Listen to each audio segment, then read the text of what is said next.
दोस्तों, आज हमारी दुनिया जिस चीज की मदद से बेहद ही आसानी से ट्रैवल कर रही है वो है टायर। जी हाँ, इसमें कोई शक नहीं कि टायर का इन्वेंशन हमारे लिए किसी चमत्कार से कम नहीं है। टायर की मदद से ही हम मिनटों में एक जगह से दूसरी जगह आसानी से चले जाते हैं। गाड़ी छोटी हो या बड़ी, सभी में टायर एक इम्पोर्टेंट रोल निभाते हैं। सोचिए, अगर गाड़ी में टायर ही ना लगे तो फिर क्या होगा? जी हाँ, गाड़ी ही नहीं बढ़ पाएगी। बिल्कुल सही सोचा आपने। तो उसे चलाना तो बिल्कुल ही दूभर हो जाएगा, और चलाना तो दूर की बात है, हिला भी नहीं पाएंगे। क्यों? सही कहा ना मैंने। लेकिन दोस्तों, क्या आप जानते हैं कि आखिरकार फैक्ट्री में टायर कैसे बनाए जाते हैं? अगर नहीं तो आज के इस वीडियो में हम आपको बताएंगे कि रोड पर तेजी से दौड़ने के लिए एक टायर को कितने प्रोसेस से होकर गुजरना पड़ता है। चलो यार, देख लेते हैं कैसे बनते हैं टायर। चलिए वीडियो शुरू करते हैं। दोस्तों, सबसे पहले बात करते हैं टायर बनाने के लिए उपयोग में आने वाले नेचुरल रबड़ के बारे में, कि आखिर ये रबड़ बनता कैसे है और ये हमें किस तरीके से मिलते हैं। तो हम आपको बता दें कि नेचुरल रबड़ हमें पेड़ों से मिलता है। रबड़ के पेड़ों पर कट लगाकर उसके तने पर एक कटोरे जैसे आकार का बर्तन लगाया जाता है, जिसमें पेड़ से निकलने वाले दूध बूंद बूंद करके इकट्ठा होता है। इसके बाद इस दूध जैसे लैक्टम पदार्थ को एक बर्तन में इकट्ठा किया जाता है और प्रोसेसिंग यूनिट में ले जाकर इसमें एसिड जैसे केमिकल्स मिलाए जाते हैं, जिसके बाद ये रबड़ जमने लगता है और इससे मॉइस्चर खत्म होने लगता है। पर जो मॉइस्चर बच जाता है उसे सूखने के लिए एक निश्चित तापमान पर रख दिया जाता है और फिर इसे गर्म किया जाता है और फिर इसे प्रोसेसिंग मशीन में रखकर चादर के तरीके का आकार दिया जाता है, जिसके बाद रबड़ की शीट तैयार हो जाती है। लैक्टस से बने इस रबड़ से ही रबड़ के अलग अलग तरीके के प्रोडक्ट्स तैयार किए जाते हैं। अब इस रबड़ की शीट से टायर, ट्यूब और भी अलग अलग तरह के रबड़ के उत्पाद बनाए जाते हैं। तो अब हमने जान लिया कि किस तरीके से रबड़ तैयार किया जाता है। अब इस रबड़ का इस्तेमाल टायर बनाने में किस तरीके से किया जाता है ये भी जान लेते हैं। इसका इस्तेमाल टायर को अच्छे और मजबूत बनाने के लिए किया जाता है। आपको बता दें कि टायर बनाने में नेचुरल और सिंथेटिक दोनों तरह के रबड़ का इस्तेमाल किया जाता है। वैसे रबड़ बनाने की प्रोसेस रबड़ अभी तक सफेद रंग का होता है, लेकिन जब इसे टायर बनाने के लिए इस्तेमाल किया जाता है तो इसका कलर काले रंग का होता है। आखिर ऐसा कैसे होता है यार? पेड़ से निकाला सफेद और जब बन के निकला प्रोडक्ट तो काला। तो टायर बनाने वाले रबड़ में हम काले रंग का पदार्थ मिलाते हैं, जिससे इसका व्हाइट कलर काले रंग में बदल जाता है और फिर इसे तैयार किया जाता है टायर। जी हाँ, फैक्ट्री में जाने के बाद टायर बनाने का सबसे पहला प्रोसेस कार्बन ब्लैक को टायर से मिलाने का होता है। कार्बन ब्लैक एक खास और मुलायम पाउडर होता है, जिसे रॉ ऑयल या नेचुरल गैस के साथ कॉमन क्वांटिटी में ऑक्सीजन के साथ जलाया जाता है, जिससे बहुत ज्यादा धुआं पैदा होता है और साथ ही बड़ी क्वांटिटी में बढ़िया कालिक पैदा होती है। साथ ही टायर में सल्फर और अदर केमिकल्स का भी इस्तेमाल किया जाता है। बहुत सारे खास केमिकल्स को जब रबड़ के साथ मिलाया जाता है और फिर गर्म किया जाता है तो एक टायर में कम घर्षण, कम माइलेज जैसी खूबियां आती हैं, और उनमें से कुछ केमिकल्स का काम रबड़ को लचीला रखना होता है जब उन टायर को शेप दिया जा रहा होता है, जबकि दूसरे केमिकल्स धूप में पैराबैगनी रेडिएशन से रबड़ को हर हाल में सेफ रखते हैं। उसके बाद टायर बनाने वाली मशीन में एक पाइप जैसे ड्रम वाले मशीन के चारों ओर चादर वाले टायर से तैयार पतली पतली शीट को उस पाइप जैसे ड्रम पर रखा जाता है, जहां रबर की परतों को लपेटकर एक टायर को बनाने का प्रोसेस शुरू किया जाता है। टायर बनाने के प्रोसेस में सबसे पहला step raw rubber, carbon black, sulphur और कुछ खास चीजों को मिक्स किया जाता है। रबड़ तैयार होने के बाद इससे टायर बनाने वाली मशीन में भेज दिया जाता है, जहां एक मशीन टायर बनाने के लिए रबड़ की पतली पतली शीट्स के रूप में तैयार करती है। अब इस पतली पतली टायर शीट्स को ग्रीन टायर कहा जाता है।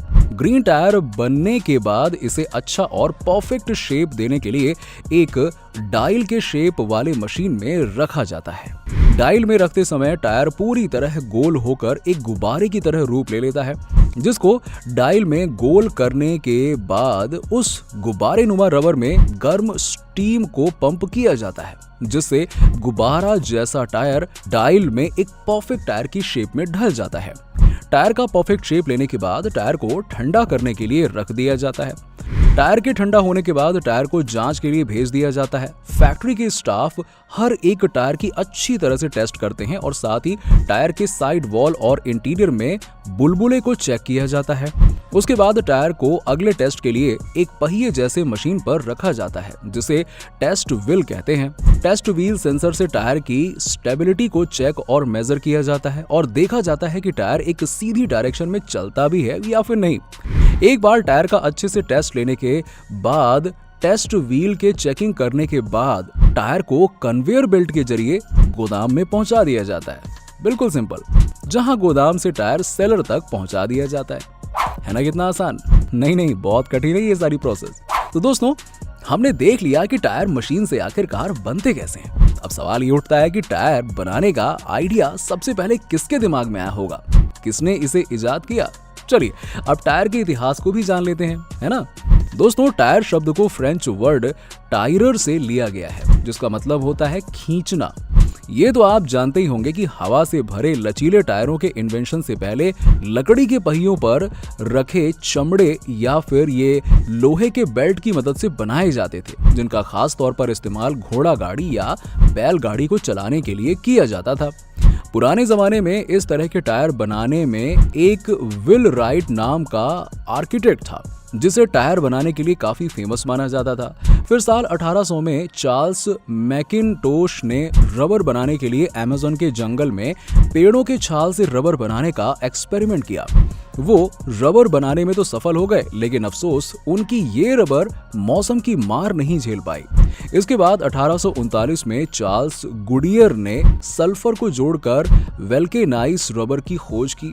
ये रबर बाकी अभी तक की बनी या बनाई गई रबर में से सबसे ज्यादा इलास्टिक वाली और मजबूत थी।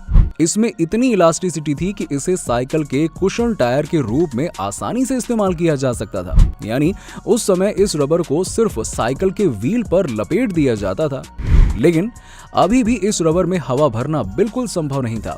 फिर 1845 में सबसे पहले हवा से भरे टायर का इन्वेंशन किया गया। ये invention Scottish inventor Robert Williamson ने अपने नाम दर्ज कराया था। रॉबर्ट विलियम थॉमसन द्वारा डिजाइन किए गए टायर के एक चमड़े के कवर के अंदर कई पतली पतली पाइप लगाई गई थी। ये पाइप चलते वक्त घर्षण के दौरान होने वाले करंट को अब्सॉर्ब करने का काम करती थी, लेकिन डिजाइन में खामियां होने के कारण इस डिजाइन के टायर का प्रोडक्शन नहीं किया गया। इसके बाद 1888 में आयरलैंड से जॉन बॉयड ने हवा से भरे टायर का इन्वेंशन किया।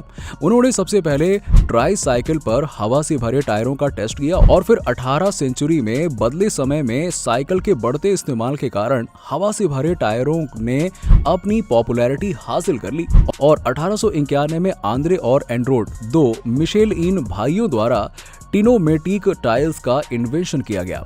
इन टायर्स का इस्तेमाल सिर्फ ऑटोमोबाइल्स पर किया जा सकता था।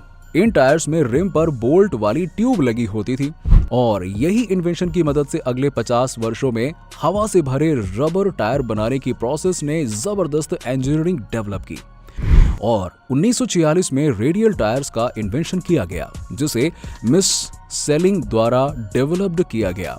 ये टायर बेहतर हैंडलिंग और फ्यूल एफिशिएंसी प्रोवाइड करने की अपनी खूबियों के कारण यूरोप और एशिया में वॉइस फ्लाई टायर की कंपैरिजन में ज्यादा पसंद किया जाने वाला टायर हो गया और 1926 में Bharat tyre industry Dunlop rubber limited ने वेस्ट बंगाल में टायर कंपनी स्टैब्लिश करके भारत की पहली कंपनी बन गई और उसके बाद IMRF यानी कि मद्रास रबर लिमिटेड ने अपने नक्शे कदम पर चलते हुए 1946 में टायर प्रोडक्शन इंडस्ट्री बाजार में कदम रखा और आज भारत टायर इंडस्ट्री में 1 मिलियन से भी ज्यादा लोग शामिल हैं, जिनमें डीलर, रिटायर्ड, नेचुरल रबर पेड़ से निकालने वाले और रॉ रबर तैयार करने वाले लोग शामिल हैं। किसी भी गाड़ी या बाइक की स्टेबिलिटी और उसकी सेफ्टी में सबसे अहम रोल होता है टायरों का। अगर टायर साथ ना निभाए तो आप अपनी मंजिल तक पहुंच ही नहीं सकते और ना ही सुरक्षित रह सकते हैं। गाड़ी कोई भी हो, सबका टायर भी एक ही तरह का होता है। उनका साइज बेशक अलग अलग होता है, लेकिन रंग सबका एक ही होता है, काला। लेकिन क्या आपने कभी सोचा कि हर गाड़ी के टायर का रंग काला ही क्यों होता है? इस रंगीली दुनिया में हर टायर का रंग काला क्यों रखा गया? इसके पीछे एक बहुत खास वजह है। इसे टायर की मजबूती से जोड़कर भी देखा जाता है। दरअसल व्हाइट रबर से बने टायर बहुत जल्दी घिस जाते थे। ऐसे में टायरों की मजबूती पर सवाल खड़े होने लगे थे। फिर रिसर्च में पता चला कि रबर में कार्बन और सल्फर मिलाने से टायर को मजबूत बनाया जा सकता है। ऐसा करने के बाद टायर का रंग भी सफेद से काला हो गया। छोटे बच्चों की साइकिल के टायर रंग बिरंगे और काफी सुंदर होते हैं। उनके टायर में इस्तेमाल की गई रबर में कार्बन नहीं मिलाया जाता है। दरअसल बच्चों का वजन कम होता है और ऐसे में टायर को ज्यादा मजबूत बनाने की चिंता नहीं रहती है। भारतीय टायर कंपनियों के टॉप 5 सबसे बेस्ट ब्रांड। नंबर 1, MRF या मद्रास रबर फैक्ट्री भारत में टायरों का सबसे बड़ा निर्माता है, जिसका मुख्यालय चेन्नई में है और विभिन्न टायरों, रबर उत्पादों, ट्यूबों और खिलौनों को बनाने के व्यवसाय में भी ये कंपनी काम करती है। कंपनी के पास भारत में 10 टायर निर्माण सुविधाएं हैं और ये गोवा में रबर के खिलौने भी बनाती है। Number 2, Apollo tyre company. Apollo tyre company Bharat में 4 ब्रांच और लगभग 5000 डीलरशिप के साथ दुनिया की सबसे बड़ी टायर निर्माता कंपनी है। कंपनी ने दुनिया भर में अपने ऑपरेशन का विस्तार किया और नीदरलैंड और हंगरी में उत्पादन सुविधा से यूरोप में अब अपोलो और वेडरस्टीन ब्रांड के टायर बेचती है। Number 3, CEAT tyre company. CEAT tyre company RPG समूह का हिस्सा है। ट्रकों, बसों और यात्री कारों के लिए विभिन्न प्रकार के वाहनों के टायर बनाती है। कंपनी ने Yokohama rubber company, Kelani tyres और एशिया मोटर वर्क्स के साथ वैश्विक बाजारों में सीएट टायर बनाया है, जिससे बाजार में सहयोग मिला है। नंबर 4, जेके टायर ब्रांड। जेके टायर ब्रांड विभिन्न प्रकार के वाहनों के लिए सबसे अच्छा टायर बनाती है। लीडिंग टायर निर्माता जेके इस इंडस्ट्री में बहुत बड़ा नाम है और दुनिया के टॉप 25 टायर निर्माताओं में से एक है। Number 5, TVS tyre. TVS tyre Bharat के लीडिंग 2 व्हीलर टायर निर्माताओं में से एक है और टीवीएस ग्रुप का हिस्सा है। इसकी टीवीएस मोटर कंपनी भी है। टीवीएस मोटर कंपनी भारत में सबसे बड़ी 2 व्हीलर कंपनी है और तिपहिया वाहन निर्माता कंपनियों में से एक है, जो ऑटो कंपोनेंट्स की डिस्ट्रीब्यूटर्स भी है। तो दोस्तों, आज की वीडियो में बस इतना ही। आपको वीडियो कैसी लगी हमें नीचे कमेंट सेक्शन में कमेंट करके जरूर बताइए और वीडियो पसंद आई हो तो वीडियो को लाइक करें, ज्यादा से ज्यादा शेयर करें और हमारे चैनल को सब्सक्राइब कर लें। मिलते हैं आपसे नेक्स्ट वीडियो में, तब तक के लिए नमस्कार।